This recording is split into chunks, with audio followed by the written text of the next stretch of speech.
You probably already know why you clicked on this video.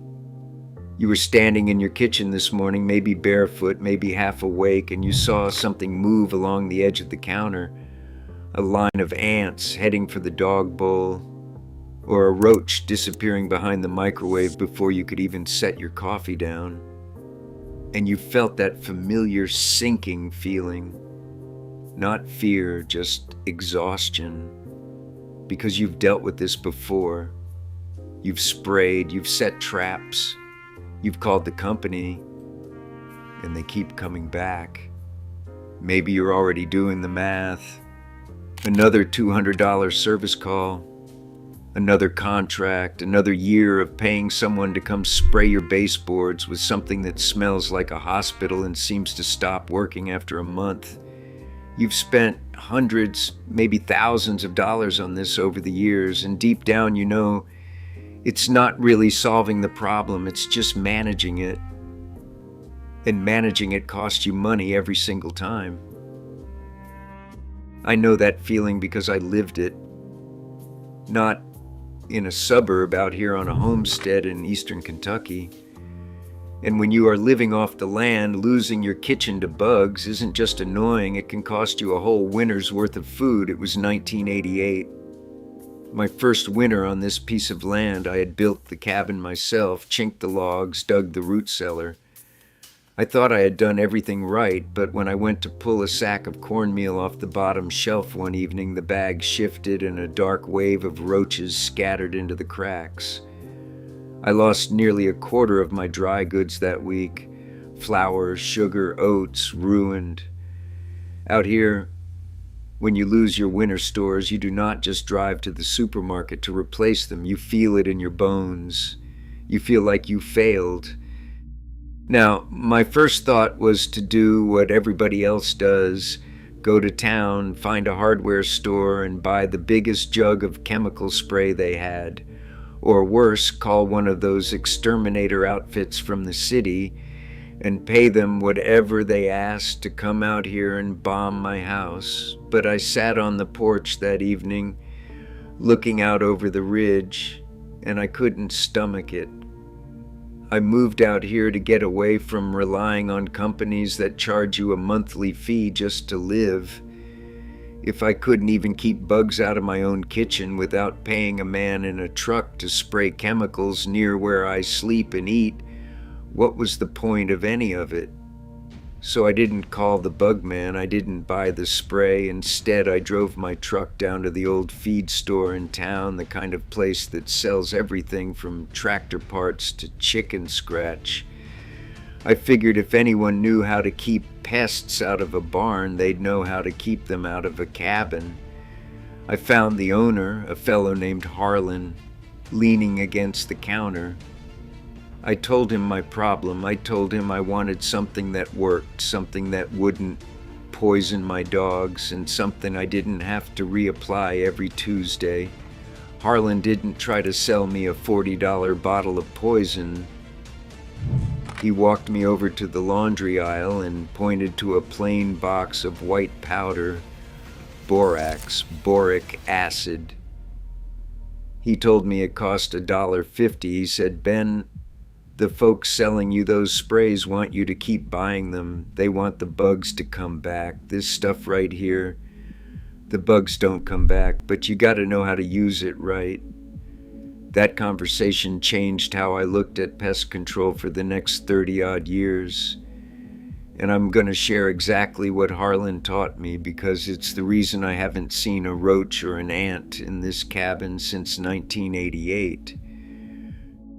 To understand why this works, you have to stop thinking like a consumer and start thinking like a homesteader. You have to understand the biology of the thing you're fighting. When you buy a can of bug spray, you're buying a chemical nerve agent. It's designed to soak into the bug and shut down its nervous system. It works fast. You spray it, the bug twitches, and it dies. It feels good. It feels like you solved the problem. But nature is stubborn. Bugs reproduce fast, and over time the survivors build up a tolerance to those chemicals. That's why the spray you bought 5 years ago doesn't seem to work as well today. The bugs adapted. And so the chemical companies have to invent a new, stronger poison, and you have to buy a new, more expensive bottle. It's a cycle designed to drain your wallet. Boric acid doesn't play that game. It's a mineral. It's mined from the earth, and it doesn't attack the nervous system. It attacks the bug's physical structure. To a bug, boric acid powder is like walking through a field of broken glass. The microscopic crystals scratch the waxy coating on the outside of their shell. That waxy layer is what holds their body moisture in. Once it's scratched, the bug starts to dry out. It dehydrates. On top of that, bugs are constantly cleaning themselves. They groom their legs and antennae like a cat. When they lick the powder off, it gets into their stomach and destroys their digestion. They die from the outside in and the inside out. And here's the beautiful part. A bug cannot evolve an immunity to being physically scratched and dried out. It's impossible. That's why this mineral works just as well today as it did 100 years ago. Now, you might be thinking, Ben, if this stuff is so deadly, I don't want it scattered all over my kitchen floors. And you're right, you shouldn't. Boric acid is a lot safer than commercial pesticides. It's roughly as toxic as table salt. But you still don't want your hound dog licking it up, and you don't want a grandkid getting into it. Harlan taught me the trick to this, and it's what I call the homestead envelope. You don't sprinkle the powder in the open. You contain it. You take a simple paper coffee filter, you put your mixture in the middle, and you fold it up tight like a little envelope and staple or tape it shut. The paper breathes so the bugs can smell the bait. They will find that envelope, chew a tiny hole in the paper, eat the bait, and carry it back to their nest. The powder never touches your floors, it never touches your counters, it stays contained. But what exactly goes in that envelope? Boric acid alone will not do it. Bugs do not eat minerals for fun. You have to invite them to dinner. Here is the recipe I have used for 3 decades. It costs about $2 to make a batch that will last you a year. You take 3 parts boric acid. That's your killer. You take 1 part powdered sugar. That's your bait. Ants and roaches will cross a desert for sugar. And you take 1 part cornmeal. That's your carrier. It gives the bugs something solid to pick up and haul back to the colony. You mix that up dry. No water, just a dry powder. But having the right mix is only half the battle. If you put those envelopes in the wrong place, you might as well throw them in the trash. Bugs are shy creatures. They don't walk across the middle of the rug. They hug the shadows. They travel along the seams of your house. I learned this the hard way. The first year I put the envelopes under the kitchen sink and left it at that. It helped, but I still saw stragglers. You have to think about where it's warm, where it's dark, and where there's moisture. Here is where you put your envelopes. First, slide one behind the refrigerator.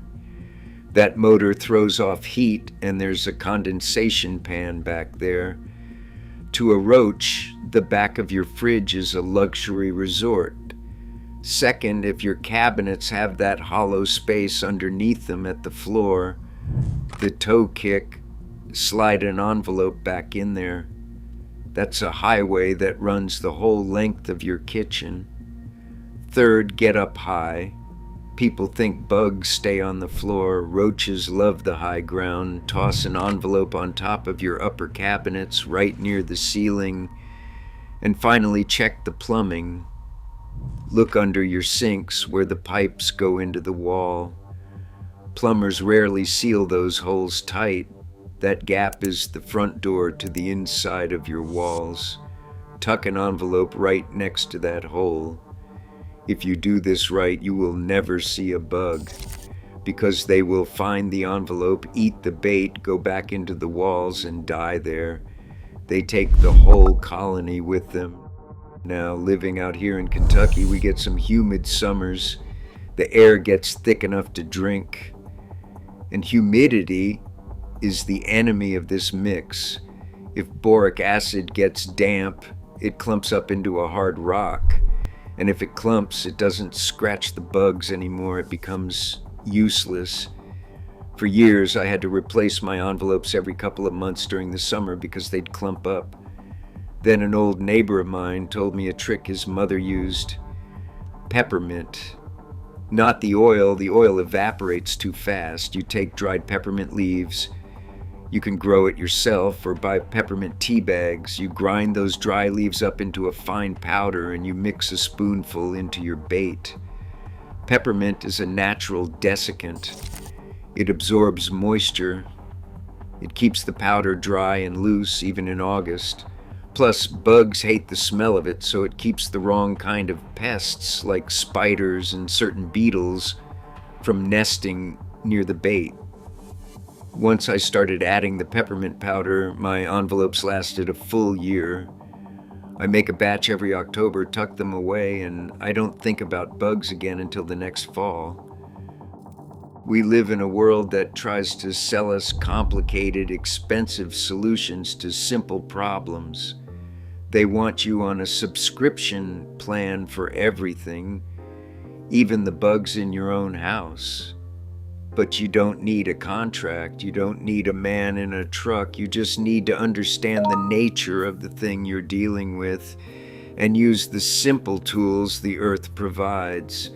$2, boric acid, sugar, cornmeal, and a little peppermint. Put it in an envelope, put it in the shadows, and take your home back. Try it this weekend, see for yourself. And the next time you see a commercial for a $500 pest control service, you can just smile knowing you beat them at their own game. If this helped you, hit that subscribe button. I've got more coming. I'm Ben. Thanks for stopping by the homestead. I'll see you down the road.